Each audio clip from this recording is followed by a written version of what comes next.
Il arrive un moment dans la vie où l'on réalise que les choses ne sont plus comme avant.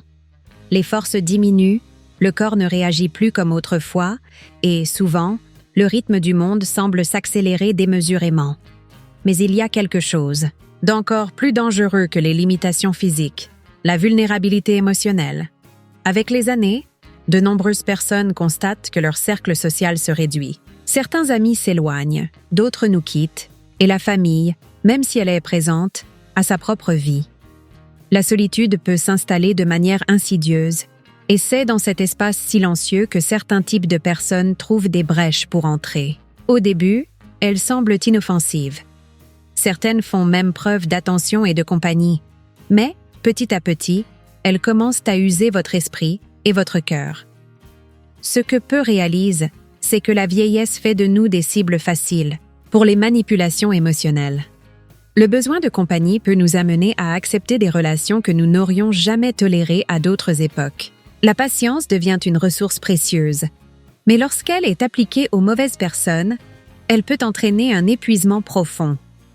Et qu'arrive-t-il quand quelqu'un qui n'apporte que de la négativité entre dans votre vie? Peu à peu, vous vous retrouvez entraîné dans des conversations qui drainent votre énergie. De petits commentaires chargés de critiques et de pessimisme commencent à peser. Au début, vous essayez de relativiser, vous vous dites que c'est juste la façon d'être de la personne, mais avec le temps, cela devient un courant invisible. Et il y a quelque chose d'encore plus dangereux, quand vous commencez à douter de vous-même. Quand vos opinions sont réduites au silence, vos émotions ignorées et votre paix constamment envahie. De nombreuses personnes âgées passent des années à vivre avec quelqu'un qui mine leur estime de soi, sans même se rendre compte de ce qui se passe. Après tout, la manipulation n'est pas toujours évidente. Souvent, elle se déguise en inquiétude, en conseils apparemment bien intentionnés, en un faux sentiment de nécessité mutuelle. La réalité est que, lorsque l'on arrive à cette phase de la vie, chaque choix a un poids plus important. Le temps devient un bien précieux et la façon dont vous l'utilisez définit votre qualité de vie. Le problème est que nous ne sommes pas toujours conscients de la façon dont certaines personnes aspirent notre vitalité. Vous êtes-vous déjà senti épuisé après une simple conversation? Avez-vous déjà eu cette sensation de poids, comme si quelque chose oppressait votre cœur, sans raison apparente? Ce sont des signes clairs que votre santé émotionnelle pourrait être compromise. Et la santé émotionnelle n'est pas un détail. Elle affecte votre dynamisme, votre mémoire, votre système immunitaire. Des études montrent que le stress continu peut accélérer le vieillissement du cerveau et même réduire l'espérance de vie. Cela signifie que, en vivant avec quelqu'un qui vous surcharge émotionnellement de manière constante, vous ne sacrifiez pas seulement votre paix, mais aussi votre propre santé. Malheureusement, beaucoup de gens ne s'en rendent compte que lorsqu'ils ont déjà été profondément affectés. L'épuisement s'accumule dans de petits détails. La nuit mal dormie, l'inquiétude constante, la sensation d'être toujours sur des œufs pour éviter les conflits. Petit à petit, la vie qui devrait être légère devient une prison invisible, où votre bonheur dépend de l'humeur d'une autre personne. Mais il y a quelque chose que vous devez comprendre. Vous avez le droit de choisir qui entre dans votre vie. Peu importe si cette personne fait partie de votre famille, si c'est un ami de longue date ou quelqu'un qui est apparu plus récemment. Si sa présence vous vole votre paix, vous devez vous demander « Est-ce que ça vaut la peine de continuer ainsi ?» Et si vous pensez pouvoir gérer cela seul, rappelez-vous, l'isolement émotionnel peut être dangereux. Beaucoup de gens maintiennent des relations toxiques simplement par peur de la solitude. Mais la vérité est que la solitude accompagnée peut être encore pire. La première étape pour éviter cet épuisement émotionnel est de reconnaître le problème. Vous n'avez pas à porter ce fardeau pour toujours. Il est encore temps de faire de meilleurs choix, de prioriser votre paix, de rechercher des relations qui apportent de la légèreté et non de l'épuisement. Et il y a un type de personne, en particulier, que vous devez éviter à tout prix. Quelqu'un qui, si elle reste dans votre vie, peut compromettre votre santé mentale de manière irréversible. Toutes les personnes qui vous entourent ne sont pas là pour vous apporter du bien. Certaines, même inconsciemment, deviennent une véritable menace pour votre bien-être. Et si vous n'identifiez pas ce type de personne à temps, vous pouvez finir pris dans une toile émotionnelle qui ronge votre santé mentale petit à petit. Mais comment reconnaître cette personne? Elle n'arrive pas en criant, ni en se présentant comme un problème. Au contraire, souvent, au début, elle semble même agréable. Il peut s'agir d'un proche parent, d'un ami de longue date ou de quelqu'un qui sait se rapprocher plus récemment. Au début, elle montre de l'inquiétude, parle beaucoup et vous fait même sentir nécessaire. Mais, avec le temps, les premiers signaux d'alerte commencent à apparaître. Ce type de personne a généralement une caractéristique marquante. Elle aspire votre énergie.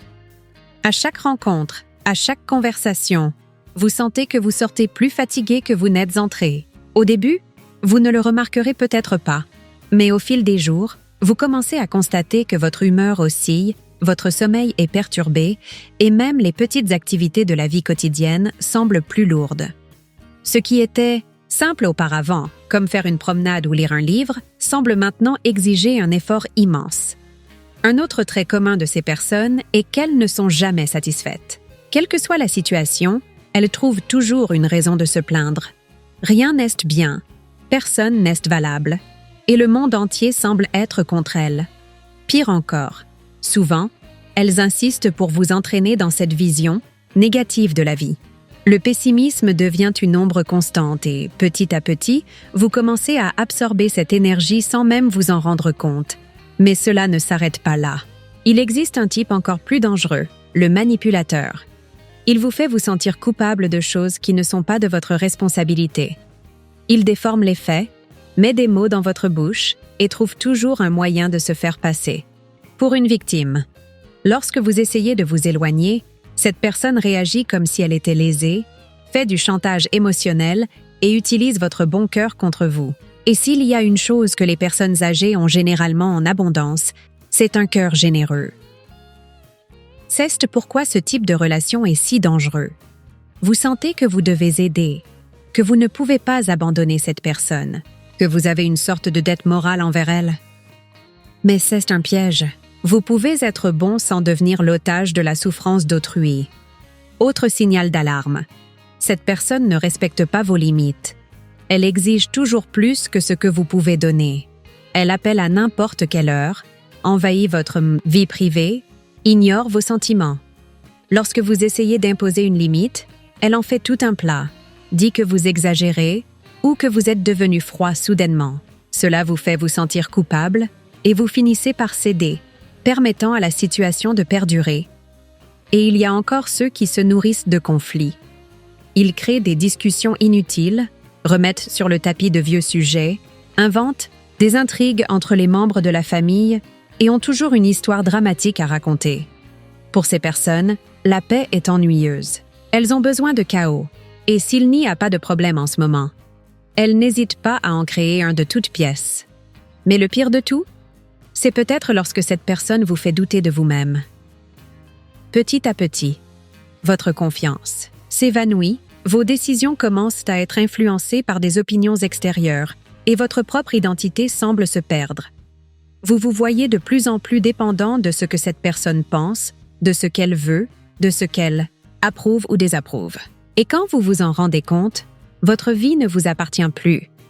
Elle a été séquestrée par quelqu'un qui n'aurait jamais dû avoir autant de pouvoir sur vous. Alors, que faire?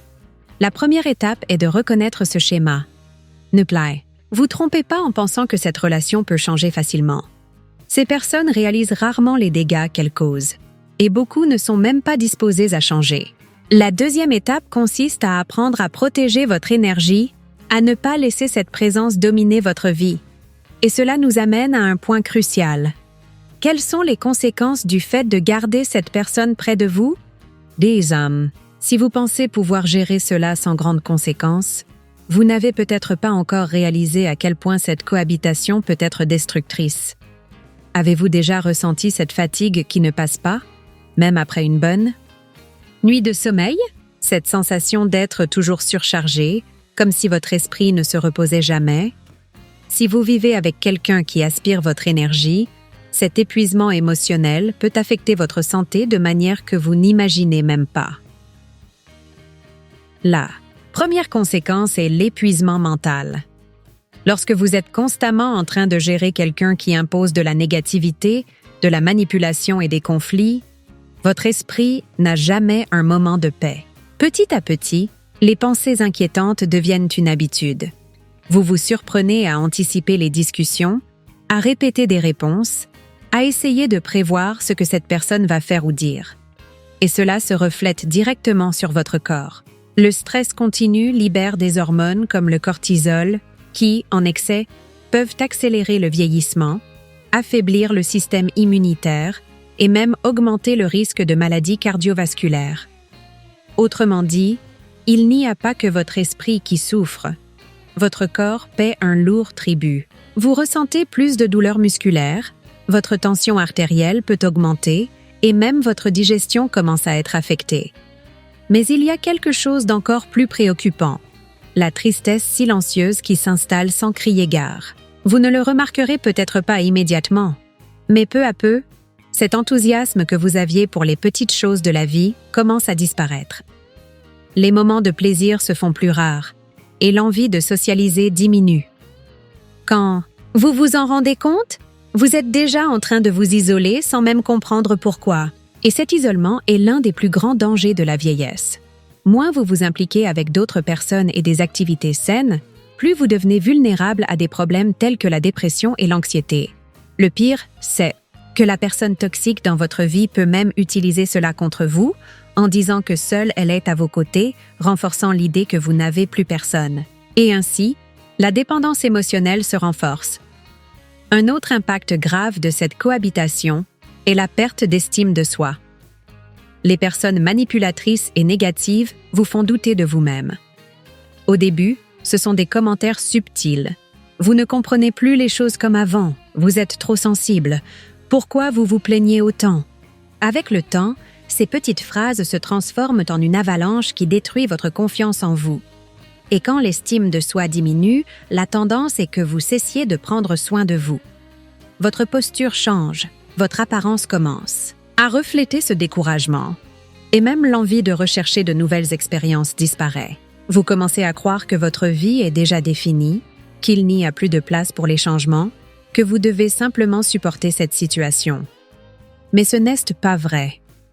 De plus, vivre avec quelqu'un qui génère constamment du stress affecte votre mémoire et votre concentration. Des recherches montrent que l'exposition prolongée au stress peut nuire à la fonction cognitive, augmentant le risque de maladies neurodégénératives, telles que la maladie d'Alzheimer. Cela signifie que cette cohabitation toxique ne vole pas seulement votre bonheur. Elle peut raccourcir votre qualité de vie à long terme. Et si vous avez déjà réalisé que vous vivez ce type de situation, vous avez peut-être pensé « mais je ne peux pas simplement m'éloigner. Et si cette personne a besoin de moi? Et si je suis injuste? » Ce doute est l'un des plus grands obstacles pour sortir de ce cycle. Le problème est que, pendant que vous y pensez, votre santé continue d'être détruite. La grande question que vous devez vous poser est: combien de temps vaut-il encore la peine de perdre avec quelqu'un qui n'apporte que de l'usure? Vous avez déjà vécu beaucoup de choses dans votre vie. Vous avez déjà relevé des défis, surmonté des difficultés, et vous méritez de vivre cette phase avec plus de tranquillité, avec plus de joie, entouré de personnes qui vous apprécient vraiment. Mais s'éloigner n'est pas toujours simple. Il existe des liens de dépendance émotionnelle, des croyances ancrées, et souvent, un sentiment de culpabilité qui empêche le changement. C'est pourquoi, avant de penser à ce qu'il faut faire, il est nécessaire de comprendre pourquoi tant de personnes restent prisonnières de ces relations destructrices et pourquoi s'en libérer est si difficile. Si c'était simple, vous vous seriez déjà éloigné. Vous auriez déjà coupé le contact ou, du moins, vous auriez imposé des limites claires. Mais ce n'est pas comme ça que ça marche. Quelque chose en vous hésite. Quelque chose vous empêche de prendre cette décision et d'aller de l'avant. Le problème est que beaucoup de ces relations destructrices ne commencent pas de manière évidente. Elles se construisent petit à petit, en couches subtiles. Au début, la personne semble avoir besoin de vous. Il s'agit peut-être d'un membre de votre famille qui a traversé des difficultés, d'un ami solitaire ou de quelqu'un qui vous a toujours fait porter la responsabilité de résoudre ses problèmes. Au début, vous aidez par empathie, par affection ou même par obligation. Mais, sans vous en rendre compte, vous devenez prisonnier de cette dynamique. Et le plus grand obstacle pour sortir de ce cycle n'est pas à l'extérieur. Il est à l'intérieur de vous. La première raison qui empêche le changement est le sentiment de culpabilité. Vous sentez que, en vous éloignant, vous êtes égoïste. Que cette personne se retrouverait seule, qu'elle a besoin de vous. Peut-être qu'elle a elle-même déjà renforcé cette idée à maintes reprises. Si ce n'était pas pour toi, je n'aurais personne. Cette phrase pèse, parce qu'elle touche à votre bon cœur. Vous ne voulez pas être la raison de la souffrance de quelqu'un. Mais qu'est-ce que cette culpabilité cache? Elle vous amène à vous demander « Qu'est-ce que je perds si je m'éloigne ?» Mais la bonne question serait « Qu'est-ce que je suis déjà en train de perdre en restant ici ?» Un autre facteur qui maintient de nombreuses personnes dans des relations toxiques est la peur de la solitude. L'idée de rester seul effraie, surtout à la vieillesse, lorsque les possibilités de convivialité sociale semblent plus limitées. Vous pouvez même penser « Il vaut mieux avoir quelqu'un à proximité, même avec des défauts, que de vivre complètement seul. » Mais c'est un piège dangereux. Être seul est très différent de vivre dans un environnement qui use votre paix. La solitude peut être une occasion de redécouvrir qui vous êtes, de renforcer votre estime de soi, de construire de nouvelles connexions plus saines. Mais vivre quotidiennement avec quelqu'un qui aspire votre énergie peut détruire complètement votre qualité de vie. Un autre obstacle est l'espoir que la personne va changer.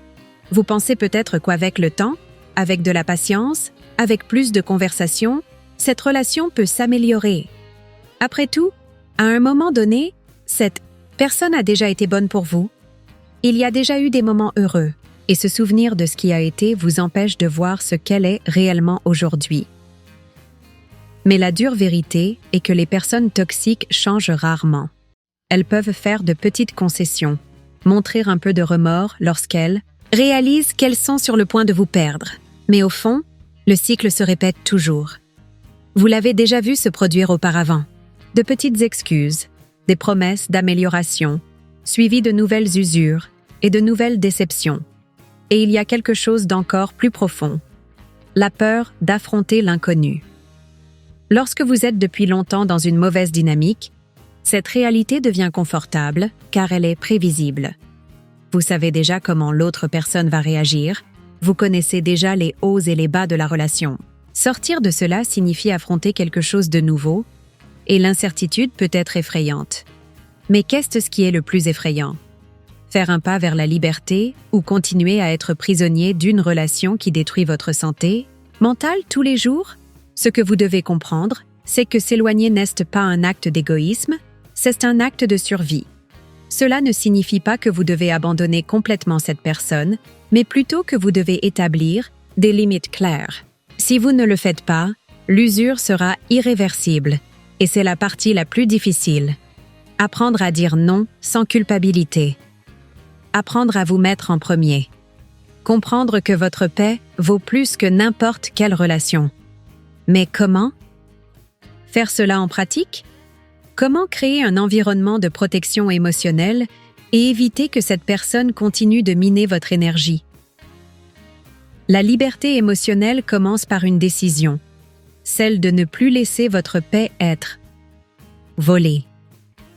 Mais prendre cette décision ne suffit pas. Si vous ne savez pas comment vous protéger, vous risquez de retomber dans le même cycle d'usure. Pour retrouver réellement votre tranquillité, vous avez besoin de stratégies claires et surtout de courage pour les appliquer. La première chose que vous devez comprendre, c'est que votre énergie est un bien précieux. Tout comme vous protégez votre maison, vos biens et votre santé physique, vous devez également protéger votre esprit et votre cœur. Et cela commence par apprendre à imposer des limites. Si vous sentez que vous êtes toujours disponible pour quelqu'un qui ne fait qu'aspirer votre vitalité, il est temps de changer cette dynamique. Ne répondez pas à tous les appels immédiatement, ne sentez pas que vous devez répondre aux messages à tout moment et, surtout, ne laissez pas cette personne dominer vos pensées lorsqu'elle n'est pas présente. Si chaque interaction avec elle vous laisse épuisé, réduisez le contact. Vous n'avez à justifier ce choix auprès de personne. Une autre façon de vous protéger est de cultiver des environnements sains. Cela signifie rechercher la présence de personnes qui apportent de la légèreté, qui vous font rire, qui élèvent votre morale. Il peut s'agir d'un vieil ami, d'un voisin sympathique, d'un groupe d'activités culturelles ou même d'un animal de compagnie. L'important est de s'entourer de relations qui apportent du réconfort au lieu de l'angoisse. Souvent, nous sommes piégés dans une relation destructrice parce que nous croyons qu'il n'y a pas d'alternative, mais la vérité est qu'il y a toujours d'autres connexions possibles. Vous devez simplement vous donner la chance de les trouver. Prendre soin de votre esprit signifie également ne pas tomber dans le jeu de la manipulation émotionnelle. Certaines personnes savent exactement comment semer la culpabilité en vous faisant sentir responsable de leur bien-être. Mais la souffrance des autres n'est pas votre responsabilité. Vous pouvez offrir votre soutien, mais jamais au détriment de votre propre santé mentale. Si une relation exige que vous vous sacrifiez constamment, sans rien recevoir en retour, alors ce n'est pas une relation, c'est une prison émotionnelle. Et les prisons ne sont pas faites pour être habitées, mais pour être laissées derrière soi. Un autre point essentiel est de retrouver le plaisir des petites choses. Lorsque vous passez des années à vivre avec quelqu'un qui mine votre joie, vous commencez à oublier ce que vous aimez vraiment. Qu'est-ce qui fait briller vos yeux? Qu'est-ce qui vous a apporté du bonheur dans le passé et a été laissé de côté? Lire un bon livre, écouter une musique qui éveille des souvenirs heureux, se promener en plein air sans se presser, tout cela sont des façons simples de reconstruire votre énergie. De petits gestes peuvent sembler insignifiants, mais accumulés au fil des jours, ils transforment votre façon de vivre. La question la plus difficile est lorsque cette personne fait partie de votre famille. Dans ces cas, l'éloignement total peut être compliqué, mais cela ne signifie pas que vous devez accepter n'importe quel comportement. Vous avez le droit de définir jusqu'où cette relation peut aller. Si chaque rencontre se termine par des conflits et de l'usure, il est peut-être préférable de réduire la fréquence. Si chaque conversation devient une exigence émotionnelle, il est peut-être préférable d'imposer des limites plus fermes. Et si cette personne n'accepte pas ces nouvelles règles, le problème n'est pas le vôtre. Vous n'êtes pas là pour répondre aux attentes de ceux qui ne respectent pas votre paix. Changer cette dynamique peut sembler effrayant au début. Vous pouvez ressentir de la peur, de la culpabilité ou même des doutes quant à savoir si vous faites ce qu'il faut. Mais rappelez-vous, vivre en paix n'est pas un privilège, c'est un droit. Vous avez passé des décennies à prendre soin des autres, à vous préoccuper de vos enfants, de vos amis, de votre famille. Maintenant, le moment est venu de prendre soin de vous, de choisir ce qui vous fait du bien, de protéger votre esprit comme quelque chose de sacré. Et ce choix doit être fait avant qu'il ne soit trop tard. De nombreuses personnes ne s'en rendent compte que lorsqu'elles ont déjà perdu des années piégées dans des relations qui n'apportent rien. Mais vous n'avez pas besoin d'attendre un jour de plus. Maintenant que vous comprenez ce qui doit être fait, il ne vous reste plus qu'à faire le dernier pas, prendre la décision de choisir qui entre dans votre vie. Il arrive un moment où vous devez prendre une décision. Continuer à porter le poids de relations qui drainent votre énergie ou faire de la place pour la légèreté et la paix que vous méritez. La vérité est que, à la vieillesse, le temps devient un bien précieux. Chaque jour compte. Et si vous êtes encore en train de permettre à quelqu'un de détruire votre santé mentale, vous gaspillez des moments qui pourraient être vécus avec plus de tranquillité et de joie. De nombreuses personnes passent leur vie entière à essayer de plaire aux autres, à éviter les conflits, à céder dans des situations qui les blessent. Mais maintenant, c'est différent. Maintenant, vous avez le droit et le devoir de faire passer votre paix en premier. Et cela commence par un choix simple mais puissant. Décidez qui entre et qui sort de votre vie.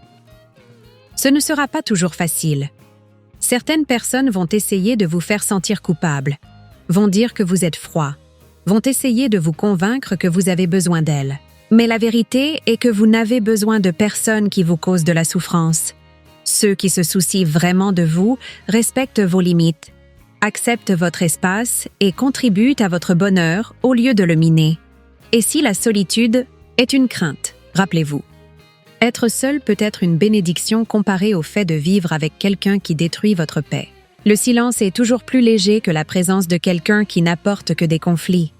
De plus, il existe toujours des moyens de reconstruire votre cercle social, que ce soit par de nouvelles amitiés, de nouveaux intérêts, ou simplement en réapprenant à apprécier votre propre compagnie. L'important est de ne plus attendre pour prendre cette décision. Chaque jour qui passe, votre énergie est consommée par quelqu'un qui ne mérite pas d'être à vos côtés. Le temps ne revient pas, mais ce que vous faites à partir de maintenant est entre vos mains. Alors, choisissez avec sagesse. Choisissez la paix, choisissez la légèreté, choisissez votre propre bonheur. Maintenant, je veux savoir, combien de personnes dans votre vie font réellement du bien à votre santé mentale? Partagez votre expérience dans les commentaires et si cette vidéo vous a parlé, aimez, abonnez-vous et envoyez-la à quelqu'un qui a également besoin d'entendre ce message.